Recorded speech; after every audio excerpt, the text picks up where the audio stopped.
السلام عليكم، كل سنة وانتم طيبين.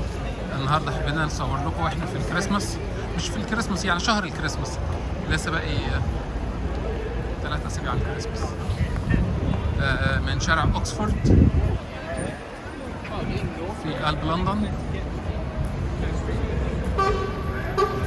عارفين طبعا الكريسماس هنا طبعا هو موسم الزحمة، الناس دي بتخرج بتتفسح في الشتاء أكتر من الصيف.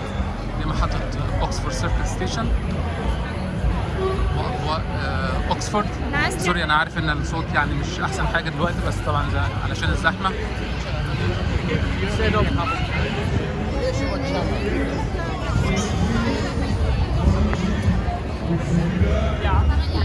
لندن طبعا هي مدينه سياحيه كبيره جدا. دلوقتي تحس انك ماشي في الشارع انك مش ماشي في لندن، يعني انت ماشي في تجمع عالمي، الناس من كل حته في العالم.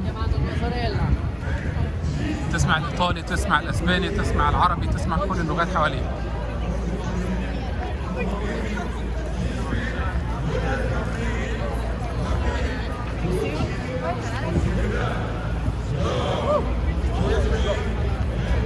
طبعا يمين شمال وفي كل حته الشارع بصراحه جميل.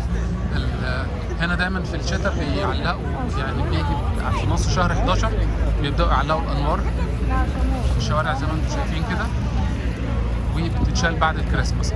بتدي طبعا جو حلو للبلد، وبتخلي البلد طبعا منطقه تاريخيه.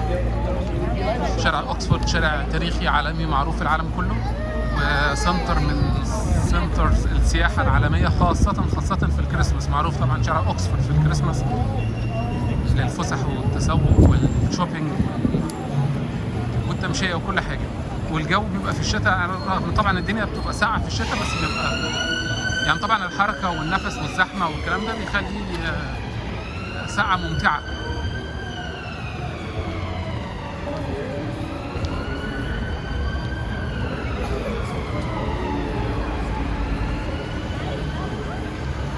نسينا نقول ان احنا في 2022 عشان برضو نحط التاريخ بتاع الفيديو للذكرى.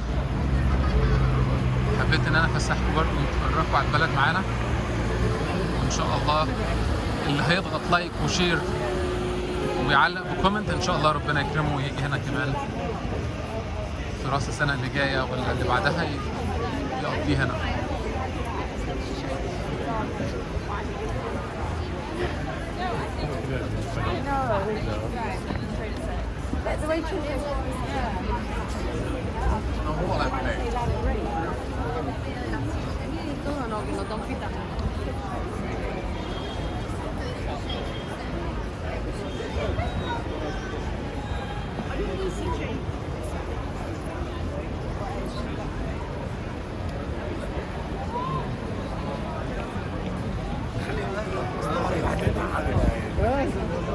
الشارع بصراحة بيكون شكله جميل جدا في الكريسماس ده، وانت ماشي تسمع الصيني، تسمع الايطالي، تسمع الاسباني، بتكلم عن اللغات، تسمع العربي، كل لغات الدنيا هنا. يعني ما اعتقدش ان في لغة حد بيتكلم بيها في العالم من اللغات الاساسية الكبيرة يعني. ومش هتلاقي حد في الشارع دلوقتي في الشهر بتاع 11 و12 الفترة اللي بتعلق فيها انوار الكريسماس الا وهتكون تلاقي حد بيتكلم باللغه ديت هنا.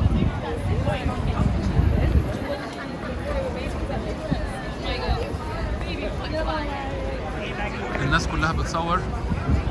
طبعا شكل الشارع جميل، كله بيبقى مبسوط بيه وكله بيصور هنا وبيتفرج عليه. طبعا المرور بقى واللي بيسوق هنا يعني تحس انك ايه، سايق في العتبه في مصر. طبعا في تنظيم وفي زي ما انت شايف في ممشى للعجل او ممر للعجل، والاشارات طبعا، والمشاهد بيمشي بطريقه معينه والعربيات بطريقه معينه.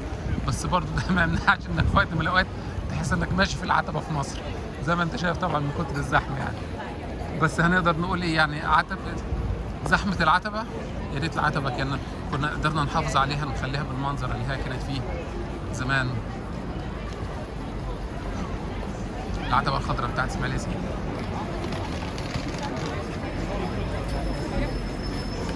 بص شكل المبنى عامل ازاي.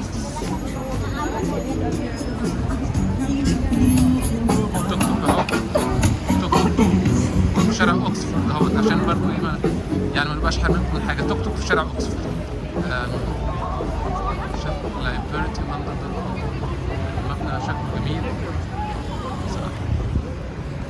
شكرا على المشاهده، كل سنه وانتم طيبين، ونشوفكم ان شاء الله في فيديو تاني قريبا. كل سنه وانتم طيبين. سنه سعيده عليكم. السلام عليكم.